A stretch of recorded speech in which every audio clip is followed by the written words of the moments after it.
7 de junio de 1999. Ciudad de México.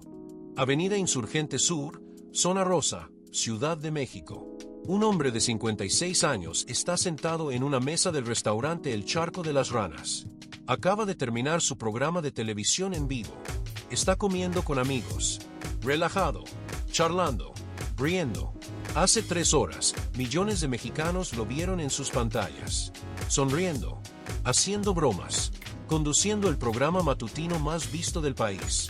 2 hombres entran al restaurante, caminan directo hacia la mesa, sacan armas calibre 9 milímetros, disparan, 16 balazos, en medio del restaurante, con testigos, a plena luz del día.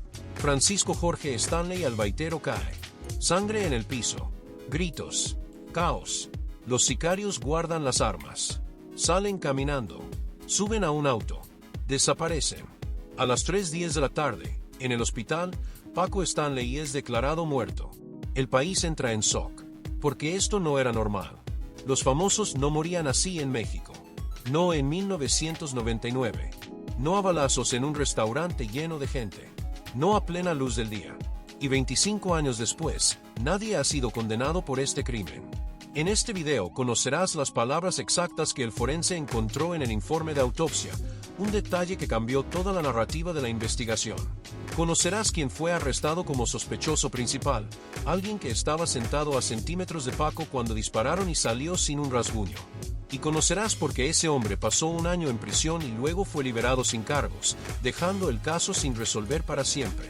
Pero antes de entender cómo un conductor de televisión terminó ejecutado como si fuera un narco, necesitas saber quién era realmente Paco Stanley. Porque el hombre que México veía en pantalla cada mañana era más complejo de lo que parecía. 3 de julio de 1942. Ciudad de México. Nace Francisco Jorge Stanley Albaitero. No en la pobreza. Su familia tenía recursos. Clase media alta. Educación. Oportunidades que muchos mexicanos no tenían. Desde niño tuvo algo que no se enseña en ninguna escuela. Presencia. Esa capacidad de entrar a un cuarto y que todas las miradas se giren hacia ti sin esfuerzo. De contar una historia y que todos escuchen. De hacer reír sin tratar demasiado. Estudió actuación en la década de los 60. Teatro, televisión, radio, comerciales. Construyó su carrera poco a poco. Sin golpes de suerte. Sin padrinos poderosos. Solo trabajo constante. Se casó joven. Tuvo hijos. Intentó construir una familia estable. Pero el matrimonio no sobrevivió. Las grabaciones. Los horarios. La vida del entretenimiento cobró factura. Lo que catapultó su carrera fue la conducción. Paco descubrió que tenía un talento natural para hablar frente a cámaras. No era el más guapo. No era el más culto. No tenía el mejor vocabulario. Pero tenía algo más valioso. Autenticidad. Cuando Paco hablaba, no parecía estar actuando. Parecía ser el mismo. Y eso en televisión vale más que cualquier técnica. Durante los años 70 y 80, mientras México atravesaba crisis económicas brutales, mientras la inflación llegaba a 3 dígitos, mientras millones de familias se empobrecían, Paco Stanley encontró su lugar. La gente no quería drama en las mañanas. No quería noticias deprimentes sobre la economía. Quería reír. Quería olvidar por 2 horas que afuera todo estaba difícil. Quería ligereza. Y Paco se las dio. Con un estilo que para la época era revolucionario. Sin filtros. Sin poses. Sin pretensiones de ser más de lo que era. Hizo Anabel. Luego Al Mediodía con Paco Stanley. Después Pácatelas. Cada programa con su sello. Humor simple. Directo. Sketches absurdos. Improvisación constante. No era perfecto. Cometía errores al aire. Se trababa. Decía cosas que no debía. Pero eso lo hacía humano. Real. La audiencia lo perdonaba porque sentía que lo conocía. Guarda esto porque es importante. Paco Stanley no era un actor interpretando a un conductor. Era un conductor siendo el mismo. Y esa autenticidad construyó una conexión con el público que pocos lograban. En enero de 1998, Televisa le dio un programa matutino propio. Una tras otra. De lunes a viernes. 8:30 a 10:30 de la mañana. 2 horas en vivo. El formato era simple. Sketches preproducidos mezclados con improvisación. invitados del medio artístico, concursos con el público. Nada revolucionario, pero funcionaba, porque Paco a los 56 años había perfeccionado su estilo. Sabía exactamente cuándo hacer una pausa, cuándo dejar hablar al invitado, cuándo lanzar una broma, cuándo quedarse callado. Los ratings eran sólidos. No era el programa número 1 de Televisa, pero tenía una audiencia fiel. Amas de casa que lo veían mientras preparaban el desayuno, estudiantes que lo miraban antes de ir a la escuela, trabajadores nocturnos que llegaban a casa y lo ponían de fondo. Paco en 1999 estaba en un buen momento, estable, vigente, relevante, pero había algo más, algo que ocurría cuando las cámaras se apagaban, algo que pocas personas conocían entonces, algo que saldría a la luz de la forma más brutal posible. Paco Stanley tenía una vida nocturna activa, muy activa. Frecuentaba bares, antros, fiestas privadas, lugares donde la élite del entretenimiento se mezclaba con empresarios, con políticos, con gente de dinero.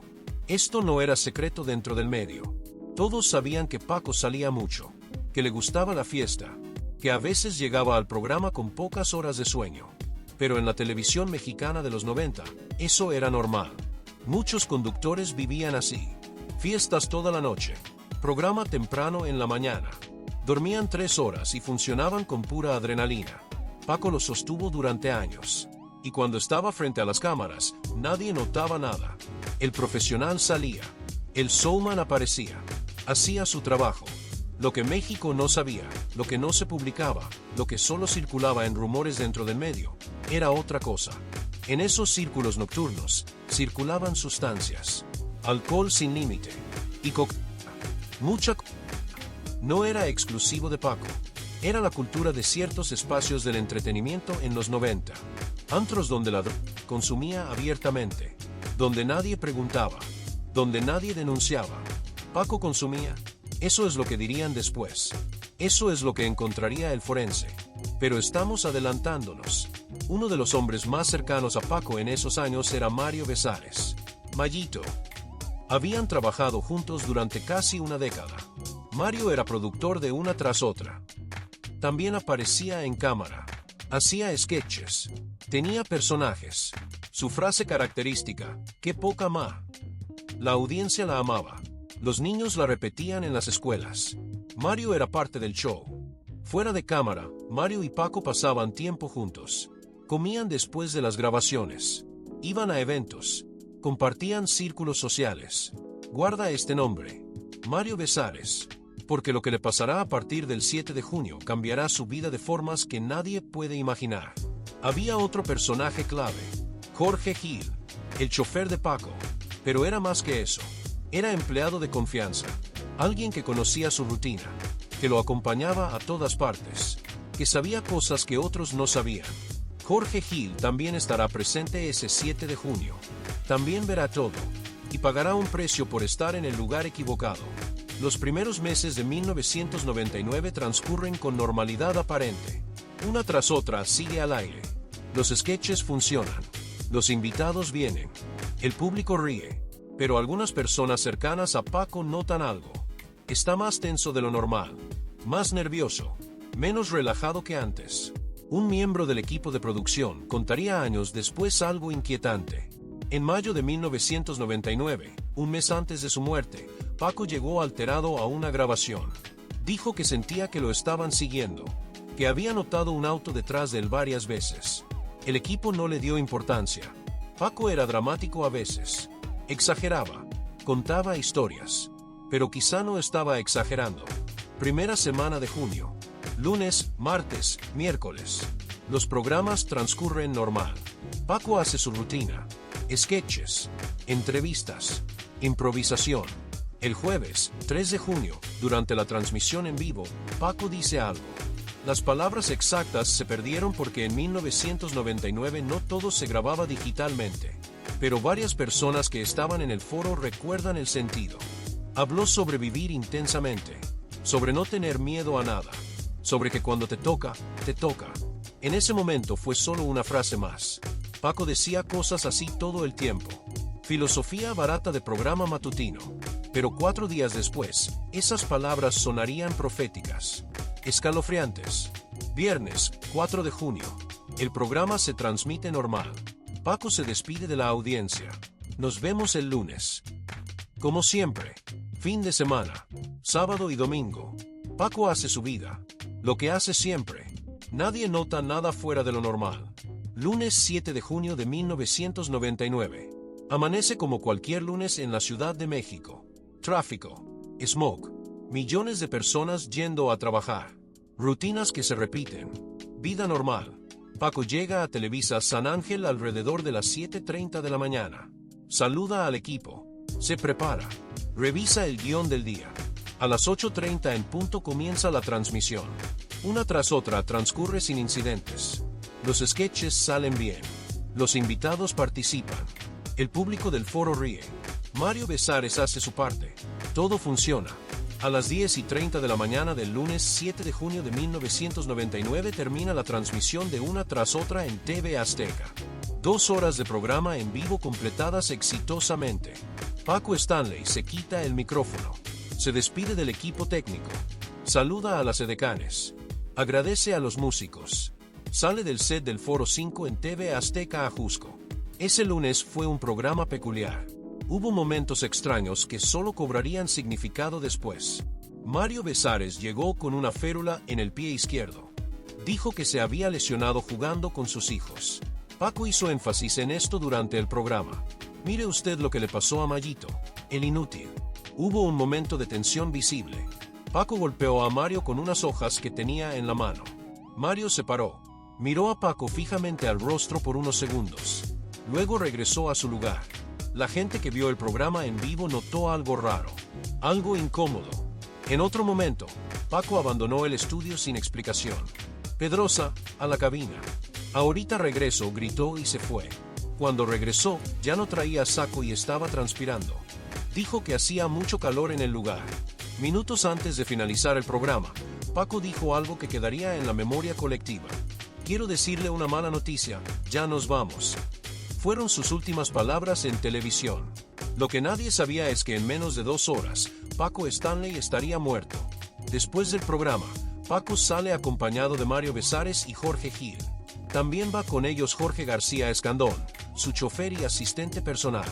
Jorge lleva 8 años trabajando con Paco. No es solo su chofer, es su mano derecha, su ayudante, alguien en quien Paco confía. La decisión de ir a comer no es improvisada. Es parte de su rutina diaria. Después del programa matutino, casi siempre van a algún restaurante cercano.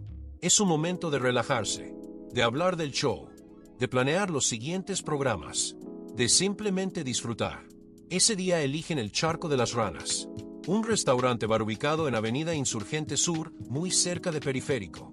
Un lugar de moda en 1999. Un sitio donde iba gente del medio artístico, actores, músicos, productores, gente de negocios. No es primera vez que van ahí. Lo conocen. Los meseros los conocen. Es un lugar cómodo para ellos. Suben a la camioneta de Paco. Una Lincoln Navigator negra, modelo 97. Es una camioneta grande, imponente, polarizada. Jorge García Escandón va al volante. Es el chofer. Esa es su función. Paco se sienta en el asiento del copiloto. Jorge Gil y Mario Besares en los asientos traseros. El trayecto es corto. Menos de 10 minutos desde TV Azteca hasta el restaurante.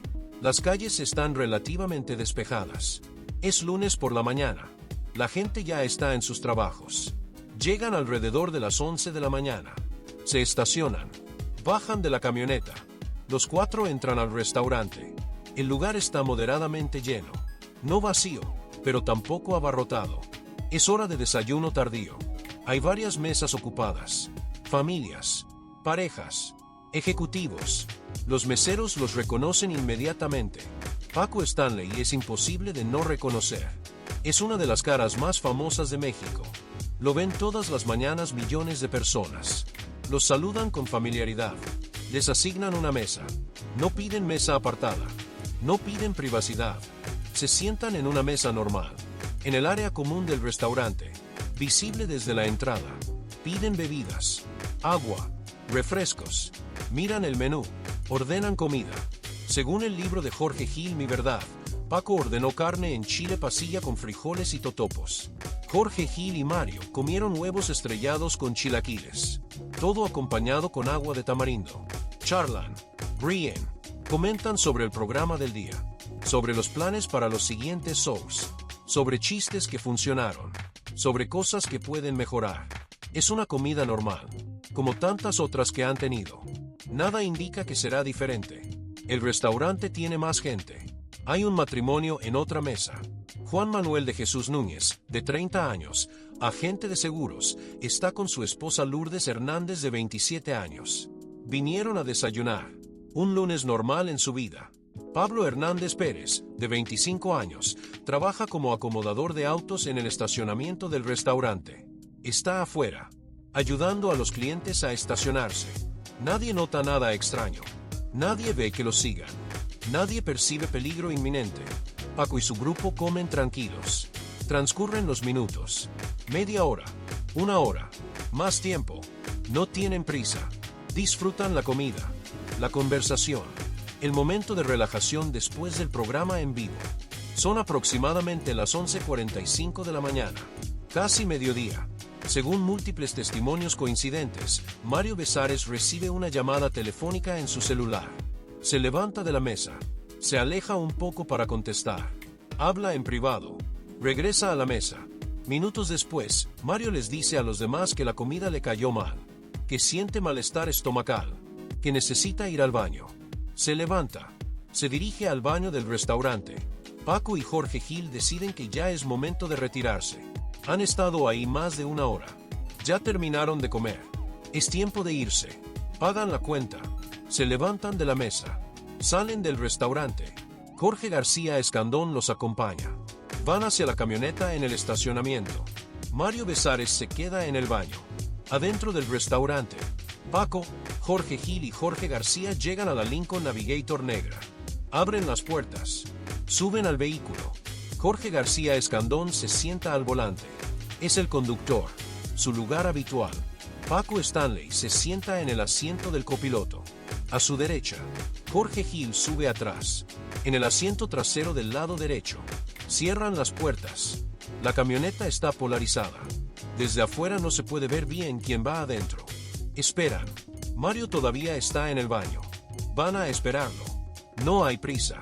Son aproximadamente las 12 menos 10 minutos. 11:50 de la mañana. El estacionamiento está relativamente tranquilo. Hay otros autos. Otras personas. Juan Manuel de Jesús Núñez y su esposa Lourdes están saliendo del restaurante. Terminaron de desayunar. Caminan hacia su auto. Pablo Hernández Pérez, el acomodador, está afuera, trabajando. Y entonces todo cambia. Varios hombres se acercan a la camioneta Lincoln Navigator. Vienen cruzando un puente peatonal que está sobre el anillo periférico. Caminan con determinación, con propósito. Jorge García Escandón los ve primero. Su instinto le grita que algo está mal. Alcanza a gritar una palabra. Cuidado. Pero es demasiado tarde. Los hombres abren fuego. Con ametralladora. El sonido es ensordecedor, estruendoso, aterrador. Disparan múltiples veces contra la camioneta. Las balas perforan las ventanas polarizadas. Impactan el metal. Atraviesan las puertas. Según los reportes oficiales de la Procuraduría, se contabilizaron aproximadamente 26 impactos de bala en total contra el vehículo. Paco Stanley recibe 4 impactos directos. Las heridas son devastadoras, mortales, instantáneas. Jorge Gil, sentado atrás, recibe disparos. Un balazo impacta su muslo derecho, otro su pie derecho. La bala en el pie le causa fractura. El dolor es intenso, cegador. Jorge Gil recordaría años después en su libro, Paco giró su cabeza y alcanzó a gritar un prolongado no, que taladró mis oídos. En una entrevista en julio de 2025, Jorge Gil narraría con más detalle, me tiraron 6 balas de 9 milímetros. Me dieron 2, en la pierna y el pie derecho. Jorge García Escandón, al volante, reacciona por puro instinto de supervivencia. Se agacha, se cubre como puede. Declarará años después en entrevista con Ventaneando, mi instinto fue cubrirme. Yo decía, estoy muerto. Paco prácticamente con su cuerpo me protegió. Me incorporé y ya no veo a nadie. Todo estaba solitario. Los sicarios siguen disparando, sin gritar, sin decir nada, solo disparar, profesionalmente, sistemáticamente. Las balas también alcanzan a otras personas en el estacionamiento. El ataque completo dura menos de 90 segundos, quizá menos de 60. Hay un auto esperándolos. Según algunos testimonios, un Jetta gris. El auto arranca, cruzan el puente, desaparecen en el tráfico del periférico. Nadie logra ver las placas claramente. Nadie los sigue. Nadie toma fotografías útiles. Adentro del restaurante, Mario Besares escucha los disparos. Sale corriendo del baño. Ve el caos. La gente gritando. Corriendo. Sale al estacionamiento. Ve la escena. La camioneta acribillada. Jorge García Escandón, en estado de shock total, reacciona. Su único pensamiento es, tengo que salir de aquí. Según su propio testimonio dado años después, en ese momento, como fue todo tan rápido, ni siquiera volteo a ver a Paco. Mi idea fue, me voy de aquí, porque pensé que se metieron al restaurante a asaltar. Arranca la camioneta. Las llantas chirrían. Sale del estacionamiento.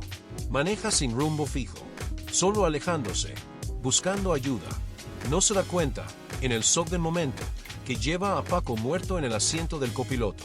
Que Jorge Gil está herido e inconsciente en el asiento trasero. Maneja unas cuadras. Ve un taller mecánico. Hay policías judiciales ahí. Frena. Se detiene. Ahí es cuando el shock empieza a levantarse. Cuando ve realmente la escena. El cadáver de Paco. Escucha a Jorge Gil quejarse. Moverse en el asiento trasero. Los judiciales reaccionan. Llaman a emergencias. De regreso en el estacionamiento de El Charco de las Ranas, la gente está en pánico. En el taller mecánico donde se detuvo Jorge García, llegan ambulancias. Paramédicos ven a Paco. Está claramente muerto. Las heridas en cabeza y cuello son incompatibles con la vida. Jorge Gil está vivo, herido, en dolor intenso, pero vivo. Lo estabilizan. Lo suben a una ambulancia. Paco también es trasladado, aunque los paramédicos saben que no hay nada que hacer. El protocolo requiere intentarlo. Mientras tanto, en México, las primeras noticias empiezan a circular. A las 12:18 de la tarde, apenas 10 minutos después del ataque, Televisa interrumpe su programación regular.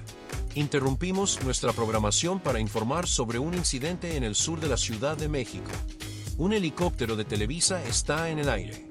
El reportero Lalo Salazar transmite en vivo desde arriba. Puede ver el periférico sur, el tráfico, el restaurante, las patrullas. Imágenes en vivo de lo que sucede en periférico sur, reporta Salazar. El conductor de esta camioneta de color negro venía circulando por el periférico y de pronto fue sorprendido por un individuo que le disparó con una metralleta y desgraciadamente perdió la vida. Ocurre a las 12:10, nos relata la policía. Inicialmente no saben quién es la víctima.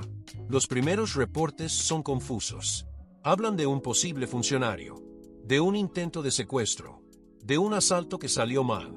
Las versiones son contradictorias. Algunos dicen que fue en movimiento, otros que estaba estacionado. La información es caótica, pero pronto, alguien del hospital hace una llamada. A Televisa, a TV Azteca. La confirmación llega.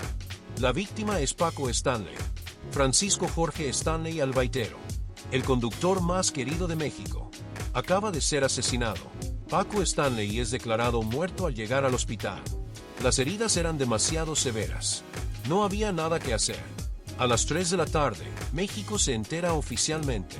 Paco Stanley ha muerto. Asesinado a balazo. En el estacionamiento de un restaurante. A plena luz del día. El país entra en shock. No solo porque era una figura querida, alguien que veían cada mañana, alguien que los hacía reír, sino por cómo pasó. La violencia, en pleno día, con testigos, en una zona transitada de la Ciudad de México. Esto no era normal en 1999. No en la capital. No de esta manera. Eso pasaba en películas, pero no en la zona rosa. No en Insurgentes Sur. No a un conductor de televisión que millones veían cada mañana. Algo había cambiado en México. Y todos lo sabían. En Televisa San Ángel, donde Paco trabajó durante más de 2 décadas, la confusión es total. Los ejecutivos se reúnen de emergencia. Hay que tomar decisiones. En TV Azteca Ajusco, donde Paco trabajaba ahora, el shock es aún mayor. Hace 4 horas Paco estaba en ese edificio, vivo, sonriendo, conduciendo su programa, haciendo bromas con Mario y Jorge Gil. Ahora está muerto. Ambas televisoras interrumpen toda su programación. Empiezan transmisiones especiales. Horas y horas de cobertura. Sin parar. Imágenes del lugar del crimen. Entrevistas con testigos. Testimonios de colegas. Homenajes improvisados. Llanto en vivo. Jacobo Zabludovsky, el periodista más respetado de México, dice en su noticiero: estamos perdiendo la batalla contra los delincuentes. Alguien debe renunciar. Ricardo Salinas Pliego, dueño de TV Azteca, emite un comunicado contundente. Hoy le tocó a Paco, mañana le puede tocar a usted o a mí. ¿Dónde está la autoridad? Si no son capaces de hacerlo, que renuncien. Las dos televisoras, normalmente competidoras feroces, se unen en su indignación, en su exigencia de justicia. El entonces jefe de gobierno de la Ciudad de México, Cuauhtémoc Cárdenas, da una conferencia de prensa. No rehuyo mi responsabilidad, dice, pero no admito que se me agrande con mentiras y campañas de odio. Pero las televisoras le dan apenas 15 segundos a sus declaraciones. La narrativa ya está construida. El gobierno falló. La autoridad no funciona. México está perdiendo la batalla. En el restaurante El Charco de las Ranas, la policía judicial finalmente llega en fuerza. Acordonan el área. Ponen cinta amarilla. Cierran el estacionamiento. Empiezan a trabajar la escena. Pero hay un problema grave. Un problema que marcará toda la investigación desde el principio. La escena fue contaminada. Severamente.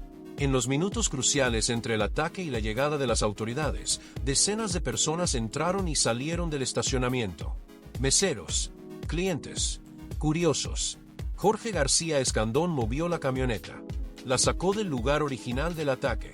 Aunque lo hizo en shock, buscando ayuda, esto alteró completamente la escena del crimen. Los paramédicos pisotearon el área, dejaron huellas, movieron evidencia. La gente tocó cosas. Pisoteó casquillos, alteró la posición de objetos. Cuando los peritos forenses finalmente aseguran el lugar, el daño está hecho. La escena está comprometida. Evidencia potencial perdida para siempre. Los peritos hacen lo que pueden. Levantan casquillos de bala. Los cuentan. Aproximadamente 26. Todos calibre 9 milímetros. Toman fotografías. Miden distancias. Dibujan diagramas. Intentan reconstruir qué pasó exactamente. ¿Desde qué ángulo dispararon? ¿Cuántos atacantes había? ¿Cuánto tiempo estuvieron ahí? Interrogan a los testigos. Hay más de 20 personas que vieron algo.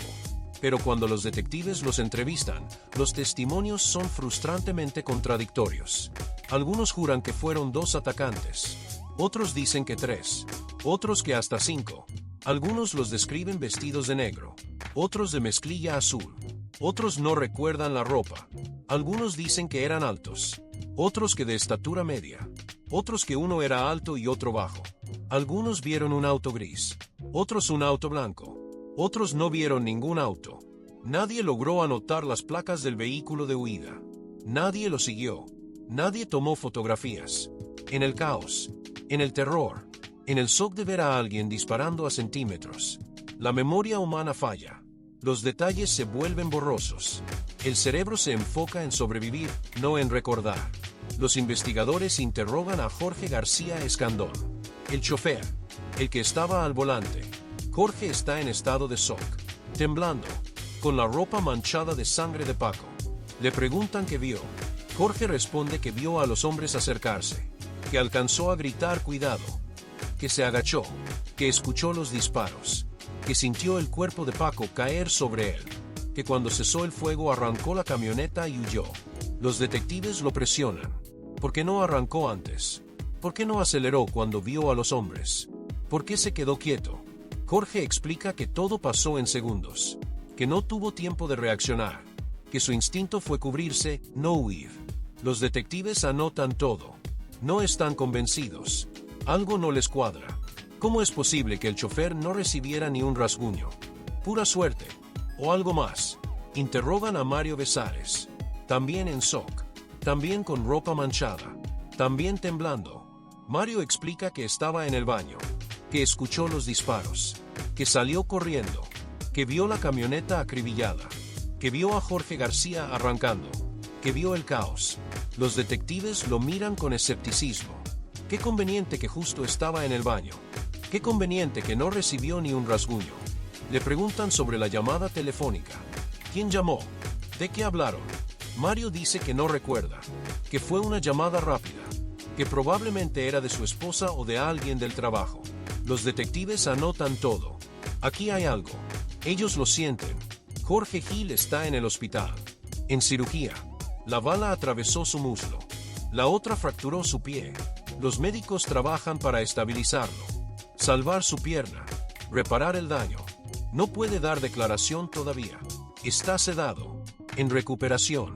Pero al día siguiente, apenas 24 horas después del ataque, Jorge Gil da su primera entrevista desde el hospital, con el rostro demacrado, con dolor visible, conectado a sueros. Pero necesita hablar. Le pregunta el reportero qué pasó.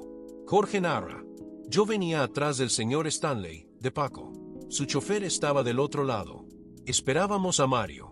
Cuando de pronto el chofer gritó, «Cuidado», y al empezar la balacera, las detonaciones, simplemente miré para atrás. Brinqué. Sí salí herido. Pero yo creo que Paco, como ser humano, como persona íntegra, no merecía un final así. Le preguntan cuando se enteró que Paco había muerto. Cuando me llevan los de la ambulancia, les pregunté por Paco y me dicen, no te preocupes, está muy bien atendido. Yo llego al hospital, vuelvo a preguntar, y tengo la esperanza de que Paco esté bien. Fue un tiroteo muy severo. Me enteré en la mañana y mi crisis estalla un poco. Le preguntan si escuchó algo de Paco. Nada, nada. No escuché ni un gemido. Yo por eso tenía la esperanza que estuviese con vida, aunque estaba consciente que la descarga había sido directamente contra su persona. Esa entrevista se transmite en vivo. México la ve, y empieza a formar opiniones, a construir narrativas, a especular. Esa misma noche del 7 de junio, el cuerpo de Paco Stanley es trasladado al Servicio Médico Forense de la Ciudad de México. Autopsia obligatoria, por tratarse de muerte violenta, por orden judicial. El doctor a cargo del caso es un médico forense de reconocido prestigio. Lo acompaña un equipo completo. Todo debe documentarse meticulosamente, fotografiarse, medirse, registrarse, porque este no es un caso cualquiera. Es el asesinato de una de las figuras más públicas de México. La presión es enorme. Los ojos de todo el país están puestos en esta investigación. La autopsia confirma lo que todos ya saben. Causa de muerte: shock hipovolémico por pérdida masiva de sangre secundaria a heridas de arma de fuego. Paco Stanley recibió 4 impactos de proyectil calibre 9 milímetros. 1 en la cabeza, 3 en el cuello y parte superior del tórax. 3 de las balas atravesaron su cuerpo completamente. Una se alojó en el cráneo. Cualquiera de esas heridas hubiera sido mortal. Juntas, no dejaron ninguna posibilidad de supervivencia. La muerte fue, en términos médicos, instantánea o casi instantánea. Paco no sufrió.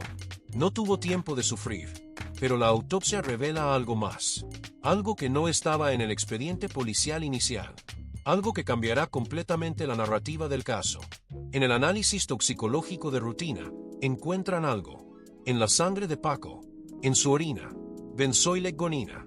Benzoylecgonina es el compuesto químico que queda en el cuerpo humano después de consumir cocaína.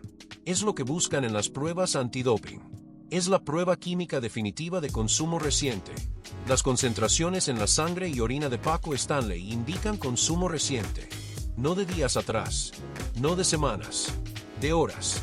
La familia de Paco Stanley no quiere que este hallazgo toxicológico se haga público. Es comprensible. Es devastador. Es embarazoso. Es doloroso. Intentan que el reporte se mantenga confidencial. Bajo reserva judicial. Sellado. Solo para uso de la investigación. Pero en México, en 1999, cuando un caso es tan mediático, cuando la presión pública es tan intensa, cuando los medios de comunicación están tan ávidos de información, nada permanece en secreto por mucho tiempo. El Procurador de Justicia de la Ciudad de México, Samuel del Villar, toma una decisión. Decide hacer público el hallazgo. En una conferencia de prensa, días después del asesinato, Del Villar confirma: el análisis toxicológico del cuerpo de Francisco Stanley reveló la presencia de benzoilegonina, metabolito de la cocaína, en concentraciones que indican consumo reciente. Y añade algo más, algo que amplía el escándalo. También Mario Besares dio positivo a en las pruebas realizadas. La bomba estalla. Los titulares de los periódicos cambian radicalmente. Ya no es solo asesinan a Paco Stanley en restaurante de la Ciudad de México. Ahora se encuentran en el cuerpo de Paco Stanley. Paco Stanley consumía drogas. Revelan vínculos con narcotráfico. La narrativa se transforma completamente. Y con ella, la naturaleza de la investigación. Los periodistas empiezan a investigar por su cuenta. Hacen llamadas. Contactan fuentes. Hablan con gente del mundo nocturno. Con empleados de antros. Con meseros de restaurantes. Con gente del medio artístico. Y empiezan a circular versiones. No todas verificables. No todas confirmadas. Pero suficientemente consistentes entre múltiples fuentes como para construir una narrativa. Se dice que Paco consumía actualmente, que era conocido en ciertos círculos de la vida nocturna por eso, que en los antros que frecuentaba, la circulaba abiertamente, que Paco no se escondía particularmente. Se dice que tenía deudas, que debía dinero a las personas equivocadas, a gente peligrosa. Se dice que tenía conexiones con narcotraficantes, que su asesinato fue un ajuste de cuentas, un mensaje. Cada versión suena plausible. Cada versión tiene cierta lógica. Ninguna se puede comprobar completamente con evidencia dura. Pero la suma de todas construye una narrativa poderosa que la opinión pública empieza a aceptar como probable. Paco Stanley no fue asesinado por casualidad. No fue un asalto que salió mal. No fue estar en el lugar equivocado en el momento equivocado. Fue algo más oscuro. Algo relacionado con drogas, con narcotráfico, con un mundo subterráneo que México preferiría no ver pero que existe. La Policía Judicial de la Ciudad de México, bajo presión mediática y política absolutamente aplastante, trabaja el caso desde esa hipótesis central. Paco tenía vínculos con el narcotráfico. Su asesinato fue ordenado por narcos. Hay que encontrar esas conexiones. Buscan en las finanzas de Paco. Revisan sus cuentas bancarias, sus movimientos de dinero, sus gastos. ¿Hay pagos extraños? ¿Depósitos inexplicables? ¿Transferencias sospechosas? Interrogan a gente del mundo nocturno, a dueños de antros, a meseros, a dealers conocidos. ¿Conocían a Paco? ¿Lo vieron consumir? ¿Sabían de sus conexiones? Investigan posibles vínculos con cárteles, con los Arellano Félix de Tijuana, con los Amezcua del Cártel de Colima, con cualquier organización criminal que pudiera tener motivos. El procurador Samuel del Villar da múltiples conferencias de prensa.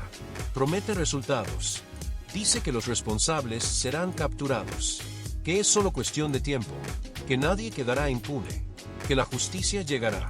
Pero en privado, en las oficinas de la Procuraduría, los investigadores saben que tienen muy poco. Los sicarios desaparecieron sin dejar rastro. El auto en el que huyeron nunca se encontró. Las armas nunca aparecieron. No hay llamadas telefónicas sospechosas que rastrear. No hay transferencias de dinero que seguir.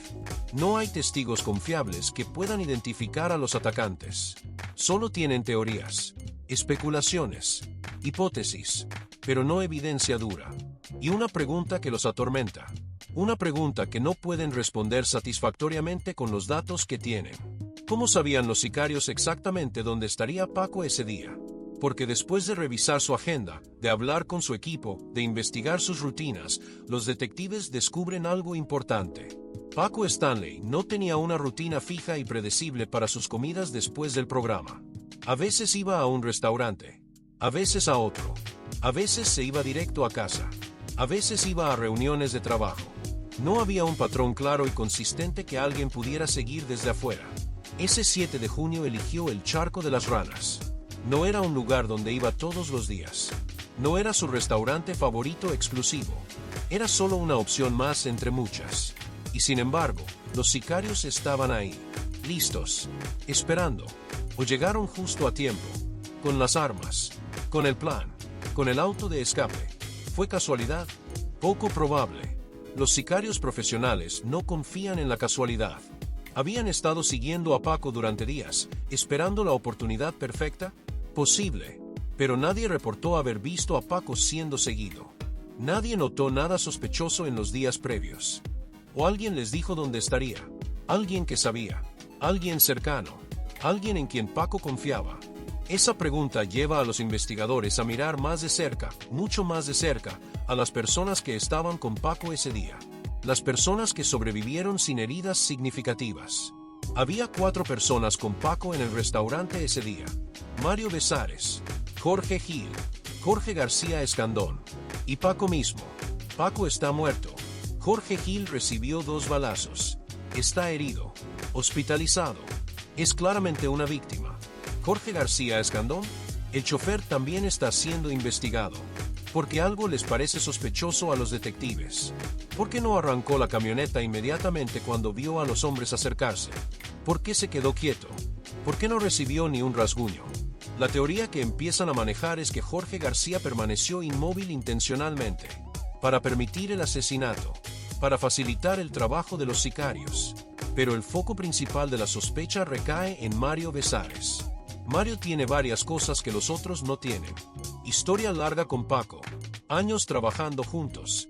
Acceso total a su vida personal y profesional.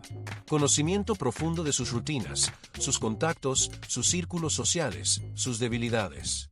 Y empiezan a filtrarse rumores en los medios. Rumores sobre tensiones entre Paco y Mario. Sobre conflictos laborales. Sobre cambios planeados. Se dice que Paco planeaba hacer cambios importantes en el programa una tras otra, que quería renovar el equipo, traer sangre nueva, que Mario podía ser reemplazado, que su contrato no sería renovado. Se dice que Mario dependía económicamente de ese trabajo, que sin Paco, sin ese programa, Mario no tenía muchas otras opciones, que necesitaba desesperadamente mantenerse en el show. ¿Es verdad todo esto? Nadie puede confirmarlo con certeza absoluta. No hay documentos que muestren planes de Paco para sacar a Mario. No hay contratos que indiquen no renovación. No hay memos internos. Nada concreto. Pero la narrativa se construye. Los medios la alimentan. La opinión pública la acepta como probable. Y hay un detalle que nadie puede explicar satisfactoriamente. Un detalle que convierte la sospecha general en algo mucho más específico y grave.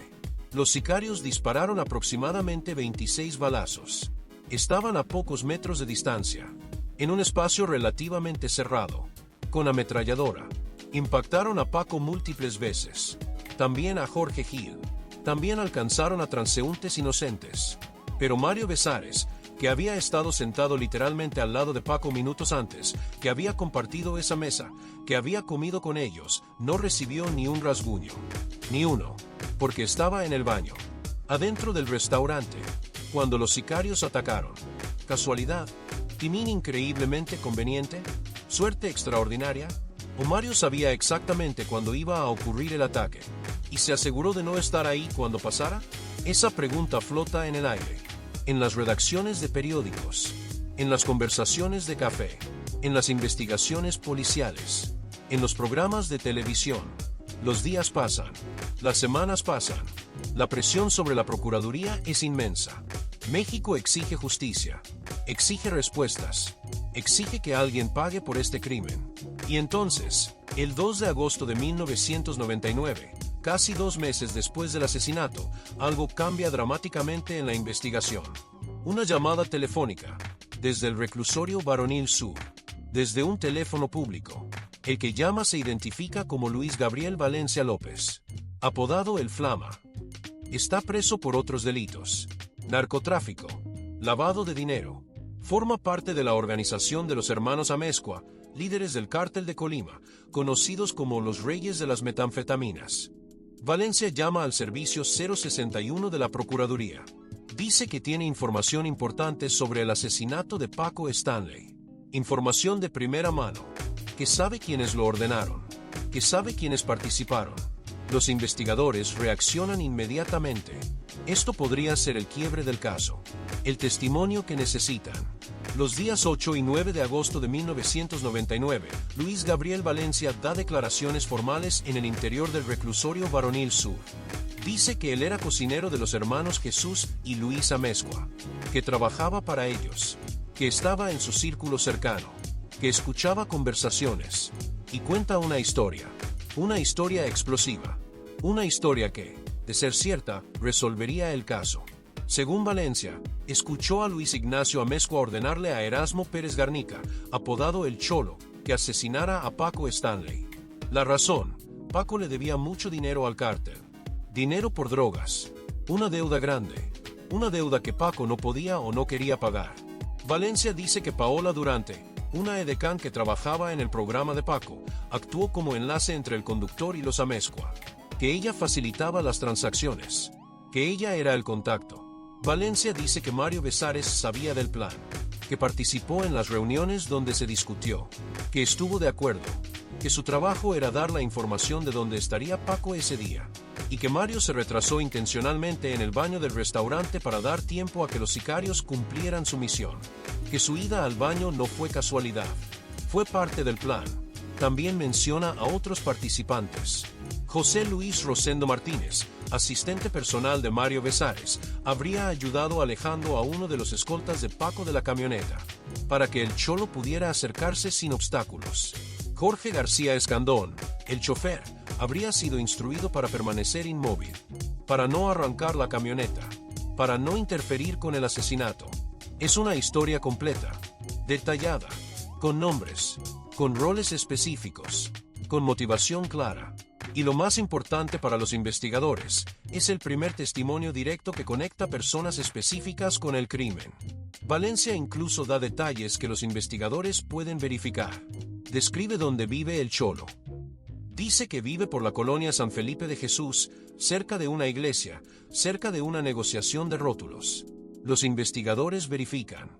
Y efectivamente, encuentran a una persona que coincide con esa descripción y ubicación. Basándose en el testimonio de Valencia, la Procuraduría construye su caso. Tienen su teoría del crimen. Tienen sus sospechosos.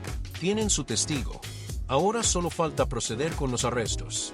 El 22 de junio de 1999, 15 días después del asesinato y antes incluso del testimonio formal de Valencia, Mario Besares ya había sido arraigado.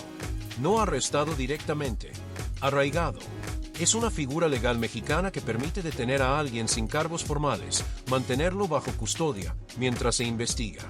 Mario es llevado al Hotel San Juan de la Ciudad de México. Habitación 414. Custodiado por agentes. No puede salir. No puede irse. Pero técnicamente no está en prisión todavía. El 19 de agosto, después del testimonio de Valencia, también arraigan a otras personas. Paola Durante en el Hotel Miguel Ángel. José Luis Rosendo Martínez. Jorge García Escandón. El 18 de agosto, Erasmo Pérez Garnica, el Cholo, es detenido en la alcaldía Gustavo Amadero. La razón oficial: sus características físicas coinciden con la descripción del homicida y con el retrato hablado que se elaboró basado en testimonios de testigos. El 27 de agosto de 1999, todos son trasladados del arraigo en hoteles al Reclusorio Oriente, una de las prisiones más peligrosas de la Ciudad de México. Mario Besares, Paola Durante, Erasmo Pérez Garnica el Cholo, Jorge García Escandón, José Luis Rosendo Martínez. 5 personas, acusadas de participar en el asesinato de Paco Stanley. El 2 de septiembre de 1999, el juez les dicta auto de formal prisión a los 5 presuntos implicados. Los cargos: homicidio calificado, tentativa de homicidio, lesiones calificadas. El operativo de traslado al reclusorio es público, completamente mediático. Cuando llevan a Mario, los periodistas lo acosan. Le gritan preguntas que saben que no va a responder. ¿Mataste a Paco? ¿Por qué lo hiciste? ¿Cuánto te pagaron? ¿Cómo pudiste traicionar a tu amigo? Mario no responde. Tiene la cara desencajada, los ojos rojos. Está llorando, temblando. En shock. Televisa y TV Azteca transmiten cada segundo, porque esto es más grande que un simple arresto. Es el cierre aparente de un caso que ha tenido al país en vilo durante casi 3 meses. Y ahora, finalmente, hay sospechosos. Hay arrestos. Hay un caso que presentar ante la justicia. Y lo más impactante, lo más devastador para muchos, es que el principal sospechoso es Mario Besares. Mayito. El mejor amigo de Paco. Su socio. El hombre con quien trabajó durante años, con quien hizo reír a millones, con quien compartió foros, programas, éxitos. La traición, si es verdad, es absoluta, total, imperdonable. En el Ministerio Público, antes del traslado al reclusorio, Mario es interrogado durante horas. Las mismas preguntas una y otra vez, desde diferentes ángulos, buscando inconsistencias, buscando confesiones. ¿Dónde estabas exactamente cuando dispararon? ¿Viste a los atacantes? ¿Sabías que iban a matar a Paco? ¿Quién te contrató? ¿Cuánto te pagaron? ¿Por qué lo hiciste? ¿Planeaste esto con los Amezcua? Paola Durante te ayudó. ¿Qué le dijiste al chofer? Mario responde lo mismo cada vez, con la voz quebrada, con lágrimas, con desesperación creciente, que es inocente, que no sabe nada de un plan, que era amigo de Paco, que lo quería, que jamás le haría daño, que esto es un error terrible, un malentendido horrible, una pesadilla. Los investigadores le presentan su teoría. Le dicen que tienen un testigo, que Valencia los acusa directamente, que tienen pruebas de sus vínculos con los Amezcua, que saben que Paco lo iba a sacar del programa, que Mario necesitaba el dinero desesperadamente, que hizo un trato con los narcotraficantes, que les dijo dónde estaría Paco ese día, que se aseguró de estar en el baño cuando ocurriera el ataque. Mario niega todo, punto por punto, llora, grita que es inocente, pide un abogado, pide que lo dejen ver a su familia. Pero las acusaciones ya están hechas. El auto de formal prisión está firmado. Mario va a prisión. Mario Besares llega al reclusorio Oriente en la tarde del 27 de agosto. Procesamiento, requisas, fotografías, huellas digitales, asignación de celda. Piensa en esto. Un hombre que 3 meses antes estaba en televisión nacional todas las mañanas, haciendo reír a millones, ganando un buen sueldo, viviendo una vida cómoda, con familia, con futuro. Ahora está en una celda, en una de las prisiones más peligrosas de México, acusado de asesinar a su mejor amigo, enfrentando la posibilidad de pasar décadas en prisión. Su vida se destruye en un instante, su carrera termina, su nombre queda manchado para siempre, su familia sufre el estigma, sus hijos se enfrentan el rechazo social, y todo por una acusación que se basa en ¿qué exactamente? Los abogados de Mario, cuando finalmente pueden revisar el expediente completo, descubren algo alarmante, algo que los preocupa profundamente. No hay evidencia física que conecte a Mario con los... No hay llamadas telefónicas entre Mario y los Amezcua. No hay transferencias de dinero. No hay mensajes. No hay reuniones documentadas. No hay nada tangible. No hay evidencia de que Paco planeara sacarlo del programa. No hay documentos. No hay contratos que indiquen no renovación. No hay memos de TV Azteca. Nada. No hay pruebas de que Mario estuviera en problemas económicos graves. Tenía otros trabajos además del programa. Hacía presentaciones. No era rico, pero tampoco estaba en bancarrota desesperada. Todo el caso se basa en el testimonio de una sola persona. Luis Gabriel Valencia López. Un narcotraficante convicto. Un hombre preso por otros delitos graves. Un testigo de oídas que dice que escuchó conversaciones. No es testigo presencial del crimen. No vio el asesinato. No estuvo en el restaurante. No participó directamente. Solo dice que escuchó que los Amezcua lo ordenaron. Que escuchó que Mario participó. Los abogados empiezan a construir su defensa. Esto es insostenible. Esto no puede sostenerse en un tribunal. Esto se va a caer. Pero mientras tanto, Mario está en prisión. Y también Paola Durante. Y Jorge García Escandón. Y los demás. Los primeros días en el reclusorio Oriente son brutales para todos. Mario no conoce cómo funciona el sistema penitenciario. Está en shock. Deprimido. Aterrado por su seguridad física. No sabe qué esperar. Cómo comportarse. Qué hacer. Pero tiene algo a su favor. Su rostro. Incluso adentro de la cárcel, hay gente que lo reconoce de la televisión. Que creció viéndolo. Que tiene cierto respeto o al menos curiosidad por eso. No es mucho, pero es suficiente para darle cierta protección inicial. Para que no lo toquen los primeros días. Para que pueda orientarse. Para que pueda sobrevivir. Su esposa Brenda lo visita cada vez que el reglamento lo permite. Le lleva comida permitida. ropa limpia, artículos de higiene, dinero para la tiendita interna y sobre todo, ánimo, esperanza, fe. Le dice que los abogados están trabajando, que están encontrando huecos en el caso, que esto se va a resolver, que la verdad va a salir, que tiene que aguantar, que tiene que ser fuerte. Afuera, los abogados efectivamente están trabajando, revisando cada página del expediente, buscando inconsistencias, buscando contradicciones, buscando cualquier cosa que demuestre la inocencia de sus clientes. Y encuentran cosas, muchas cosas. El testimonio de Valencia tiene problemas. Dice que Paola Durante estuvo en una reunión en el reclusorio en una fecha específica, pero los registros de visitas muestran que Paola estaba trabajando ese día. Está documentado. Tiene testigos. No pudo haber estado en dos lugares al mismo tiempo. Valencia dice que vio a Mario en ciertos lugares, pero las fechas no coinciden. Mario tiene coartadas para esos momentos. Los detalles que da Valencia son vagos en algunos puntos, específicos en otros, como si algunas partes las hubiera escuchado realmente y otras las estuviera inventando o rellenando. Los abogados presentan recursos legales, apelan, solicitan revisiones, exigen que se presenten pruebas reales y concretas, no solo el testimonio de un solo testigo con motivos cuestionables. Mientras tanto, en el año 2000, algo crucial sucede que cambiará todo el caso. Durante una audiencia de desahogo de pruebas, se lleva a cabo un careo entre Mario Besares y Luis Gabriel Valencia en el interior del reclusorio Oriente. Valencia repite sus acusaciones frente a Mario. Mario las niega todas, punto por punto, pero Valencia añade algo nuevo en este careo. Declara que durante su estancia en el Penal Federal de Perote, Veracruz, fue víctima de tortura. Dice que el director del penal lo golpeó, lo amenazó, le dijo que tenía que cambiar sus declaraciones porque los Amezcua y Besares lo habían ordenado, que ellos tenían dinero para comprar a cualquier funcionario. Es confuso, contradictorio. Primero Valencia acusa a Mario, luego dice que lo torturaron para que cambiara su testimonio. ¿Cuál testimonio? ¿El que acusó a Mario fue el forzado?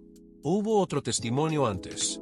Nadie entiende bien qué está pasando, pero está claro que algo muy irregular ocurrió con Valencia. Y entonces, el 1 de abril del año 2000, Valencia hace algo completamente inesperado. Convoca a una conferencia de prensa, desde el Penal Federal de Puebla, donde está recluido. Solo invita a Televisa y TV Azteca, no a otros medios. Ante notario público, Valencia lee un documento de 2 cuartillas que dice haber escrito de manera voluntaria. Fui forzado a declarar en relación con el homicidio de Paco Stanley, lee Valencia. Me obligaron por medio de amenazas. Me dijeron que si yo no cooperaba iban a atentar contra mi familia, que si cooperaba con ellos iba a salir rápido. Incluso me iban a apoyar económicamente para que me fuera lejos. Valencia nombra a los funcionarios que supuestamente lo presionaron. Fernando Castro Hernández, director de la Policía Judicial. Mauricio Tornero, entonces director de la Policía Judicial y ahora subprocurador. Y señala directamente al procurador Samuel del Villar como quien ordenó todo. Valencia se retracta formalmente de sus acusaciones contra Paola Durante, Erasmo Pérez el Cholo y Luis Ignacio Amezcua. Sobre Mario Besares es menos claro. Algunos reportes dicen que también se retractó. Otros dicen que mantuvo las acusaciones contra Mario pero se retractó de las demás. La conferencia se transmite ese mismo día. México queda atónito, confundido, enojado. ¿Qué está pasando? ¿Valencia mintió originalmente cuando acusó? ¿O está mintiendo ahora al retractarse? ¿Fue torturado realmente?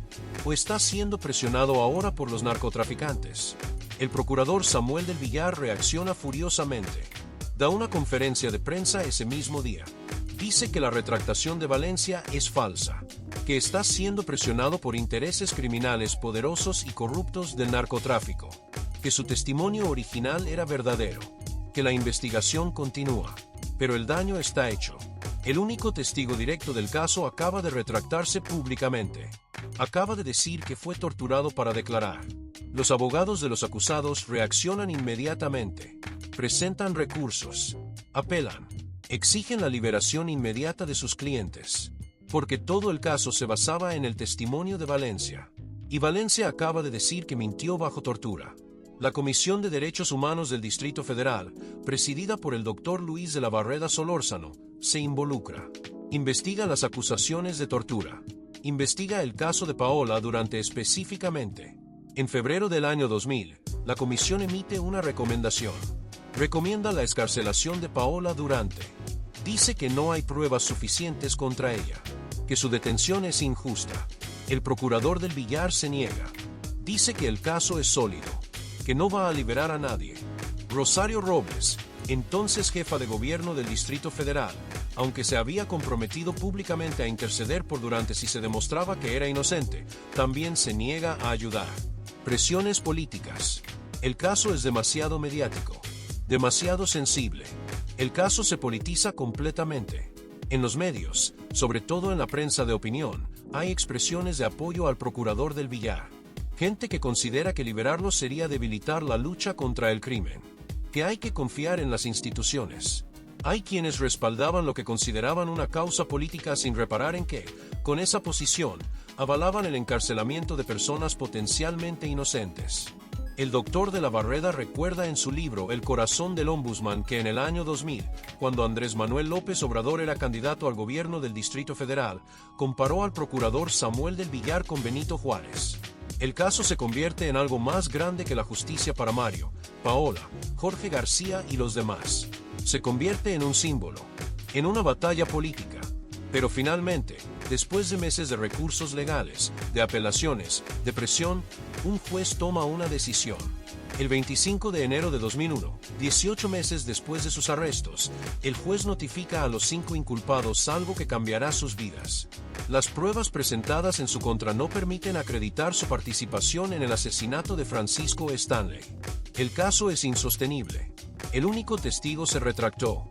No hay evidencia física. No hay pruebas concretas. Se ordena la liberación inmediata de Mario Besares, Paola Durante, Erasmo Pérez Garnica El Cholo, José Luis Rosendo Martínez y Jorge García Escandón. 18 meses, 1 año y medio de sus vidas, en prisión, por algo que no hicieron. Cuando Mario sale del reclusorio Oriente ese 25 de enero, los medios están esperando. Como siempre, cámaras, micrófonos, periodistas. Mario se ve completamente diferente, más delgado, demacrado, con canas que no tenía antes, con la mirada de alguien que ha visto cosas que nunca podrá olvidar.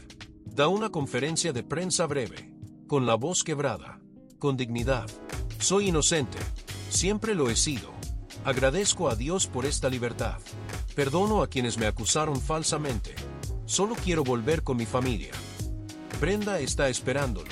Se abrazan, lloran, pero no es llanto de alegría pura.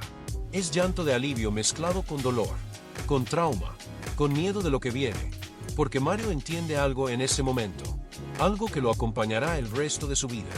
Salir de la cárcel no significa que todo vuelva a la normalidad. La cárcel física terminó, pero la cárcel social, la cárcel de la opinión pública, la cárcel del estigma, apenas comienza. Jorge García Escandón también sale libre. 18 meses después. 2 años si contamos el tiempo de arraigo. 2 años de su vida que nunca recuperará. 2 años preso por algo que no hizo. Acusado de traicionar a un hombre al que sirvió lealmente durante 8 años. Años después, en agosto de 2025, Jorge García dará una entrevista devastadora a Ventaneando. Hablará por primera vez en décadas. Y revelará algo que nunca antes había dicho públicamente. Elementos de la Procuraduría me encerraron en una oficina, dirá Jorge. Me exigieron que culpara a Mario Besares del asesinato. Me prometieron que si cooperaba, me iban a dejar ir, que me iban a ayudar, que solo tenía que decir que Mario lo planeó. Les dije que no iba a mentir, que no iba a acusar a alguien inocente. Y me mandaron directo al reclusorio. Jorge también hablará de Jorge Gil, del libro Mi Verdad que Gil publicó en el año 2000. Me sorprendió que ahora Jorge Gil diga que cree en mi inocencia, dirá Jorge García. Pero en su libro me acusó. Escribió que se le hacía muy raro que yo no hubiera arrancado la camioneta, que pensaba que yo tenía algo que ver. Si lo hubiera dicho desde el inicio, tal vez me hubiera ahorrado la cárcel. Estuve en la cárcel por sus insinuaciones. Paola Durante también sale libre. La joven edecán uruguaya de 23 años que solo trabajaba en el programa. que bailaba, que sonreía para las cámaras. Pasó 18 meses en prisión, acusada de ser enlace entre Paco Stanley y narcotraficantes, sin una sola prueba real, solo el testimonio retractado de Valencia.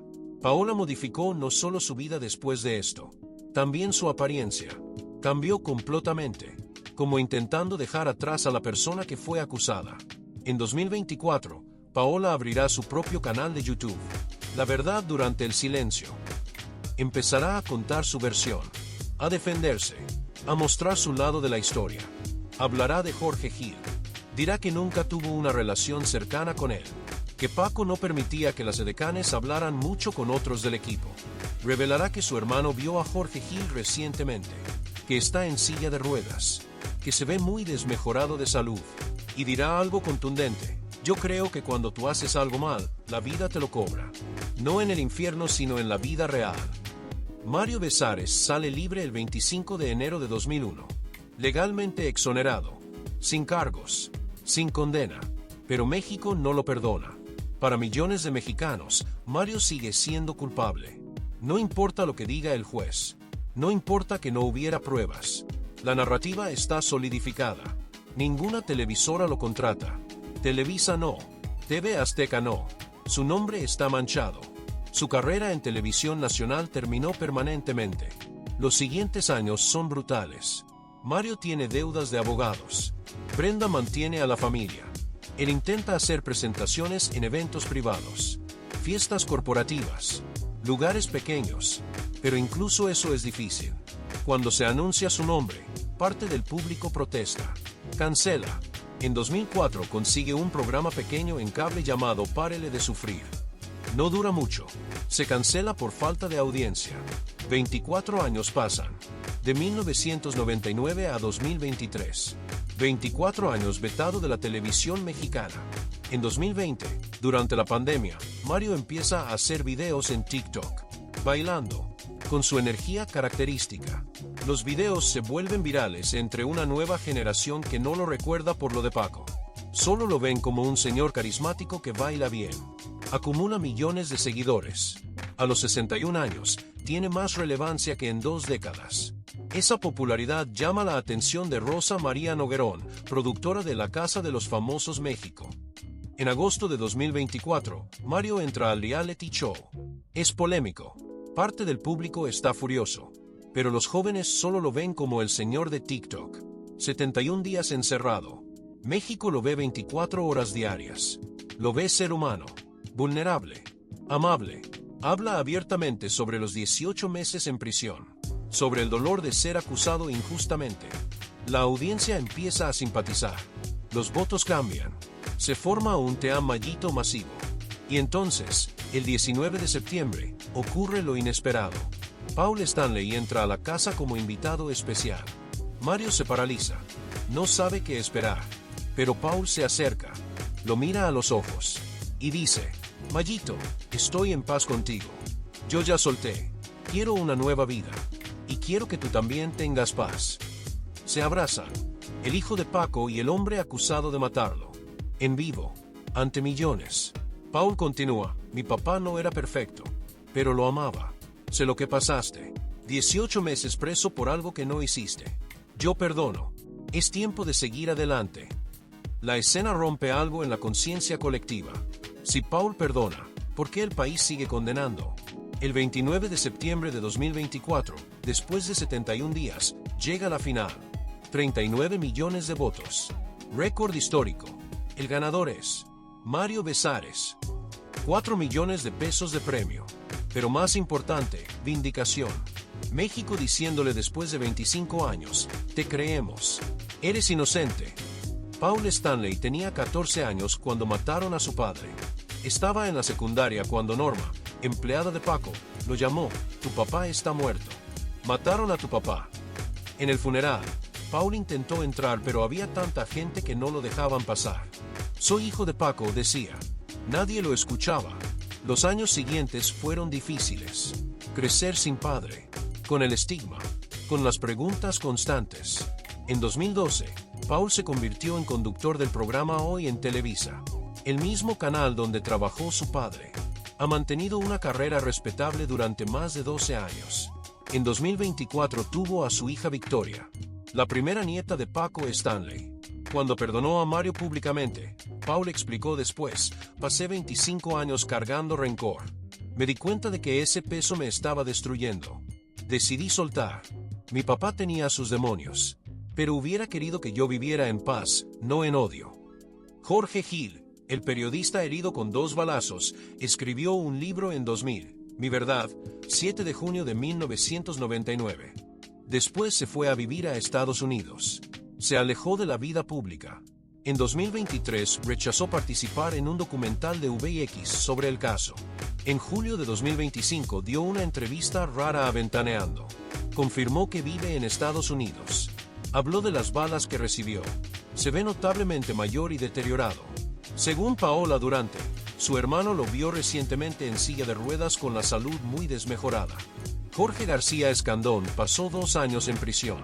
Cuando salió, reveló algo devastador años después en entrevista de agosto de 2025. Elementos de la Procuraduría me encerraron en una oficina. Me exigieron que culpara a Mario Besares. Me prometieron libertad si cooperaba. Les dije que no iba a mentir. Y me mandaron directo al reclusorio. Jorge también expresó molestia con Jorge Gil. En su libro Me acusó. Insinuó que yo tenía algo que ver. Si hubiera dicho desde el inicio que creía en mi inocencia, me hubiera ahorrado la cárcel. Estuve ahí por sus insinuaciones. Paola Durante, la edecán uruguaya, pasó 18 meses en prisión por el testimonio retractado de Valencia, sin una sola prueba real. Al salir modificó su apariencia completamente, como intentando dejar atrás a la persona acusada. En 2024 abrió su canal de YouTube, La Verdad durante el silencio, para contar su versión. Habla de lo que vivió, se defiende, muestra su lado de la historia. El caso del asesinato de Paco Stanley nunca se resolvió. Los sicarios nunca fueron capturados. Las armas nunca aparecieron. El auto de escape nunca se encontró. Nadie fue condenado. La teoría más repetida, aunque nunca comprobada, es que Ramón Arellano Félix, líder del cártel de Tijuana, ordenó el asesinato, supuestamente por deudas de drogas. Ramón murió en 2002 en un enfrentamiento con policías en Mazatlán, 3 años después de Paco. Nunca fue acusado formalmente del crimen. 25 años después, el asesinato de Paco Stanley sigue oficialmente sin resolver. Es uno de los crímenes más mediáticos de la historia de México, y permanece impune. Lo que dejó no fue solo un caso sin resolver. Fue una herida en la sociedad mexicana. Demostró cómo la presión mediática puede contaminar investigaciones, cómo el Tribunal de la Opinión Pública condena sin pruebas, cómo vidas se destruyen por acusaciones sin sustento. Mario Besares pasó 24 años como paria social por algo que no hizo. Jorge García pasó 2 años preso por negarse a mentir. Paola Durante fue encarcelada solo por trabajar en el programa. Y Juan Manuel de Jesús Núñez, el agente de seguros de 30 años que solo fue a desayunar con su esposa ese lunes, murió. Víctima colateral de una violencia que ni siquiera iba dirigida a él. El caso de Paco Stanley es un espejo oscuro de México. Muestra impunidad, corrupción, tortura para fabricar testigos, prisión preventiva sin pruebas, medios manipulando narrativas, autoridades presionadas por ratings en lugar de por justicia. Y muestra algo más.